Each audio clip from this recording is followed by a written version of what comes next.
News, सच जरूरी है। नमस्कार दर्शकों, ये MNS न्यूज नेटवर्क और आप देख रहे हैं MNS न्यूज टीवी। मैं हूँ आपके साथ श्रद्धा तिवारी। तो आइए देखते हैं आज की कुछ खास खबरें। एक तो डालते हैं आज की हेडलाइंस की ओर।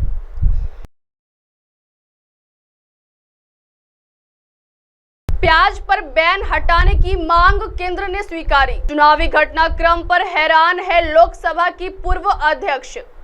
देश के बारे में व्यापक रूप से नहीं सोचते हैं मोदी। आइए देखते हैं खबरें विस्तार से।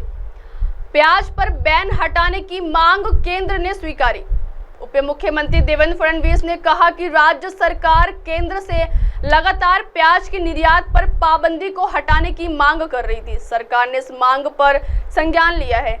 इससे प्याज उत्पादक किसानों को लाभ होगा। फडणवीस शनिवार को यहां पत्रकारों से बोल रहे थे। उन्होंने कहा कि प्याज के मूल्य बढ़ रहे हैं, किसानों को इसका लाभ होगा। मुख्यमंत्री एकनाथ शिंदे, उप मुख्यमंत्री अजित पवार और केंद्र सरकार से लगातार इस संदर्भ में गुहार लगा रहे थे। केंद्र को यह जानकारी दी गई थी कि प्याज निर्यात पर पाबंदी से किसानों को हानि हो रही है। इस मांग को मान्य किया गया। देश में प्याज का उत्पादन कम होने पर भी उसका निर्यात हुआ। कमी महसूस होने पर उसका आयात करना चाहिए। इस मामले में विपक्ष ने हमेशा राजनीति की, केंद्र सरकार किसान एवं सामान्य जनों का हित देखते हैं। आइए बढ़ते अगली खबर की ओर।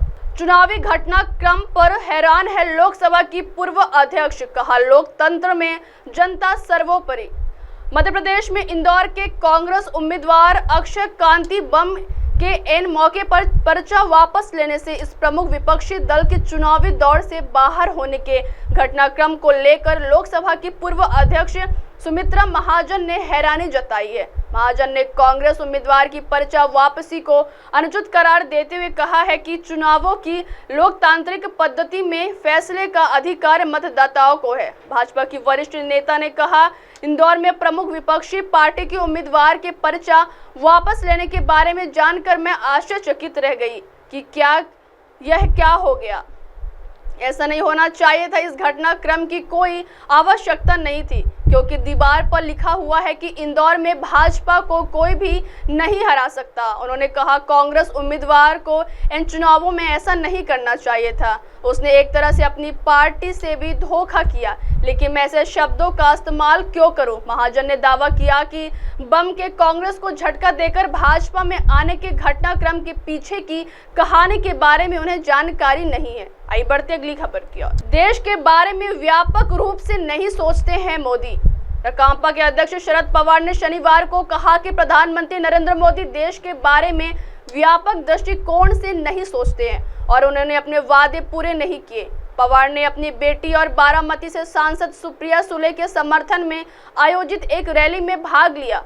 बारामती में 7 मई को चुनाव होने हैं। पवार ने कहा, प्रधानमंत्री मोदी देश के बारे में व्यापक दृष्टिकोण से नहीं सोचते और अपने वादे पूरे नहीं करते। मुख्यमंत्रियों को सलाखों के पीछे डाला गया, यह गलत है। अरविंद केजरीवाल अच्छे नेता हैं और उन्होंने कई अच्छे काम किए हैं। अपने संबोधन में पवार ने कांग्रेस नेता राहुल गांधी की सराहना की और उन्हें शहजादा कहने के लिए मोदी पर निशाना साधा।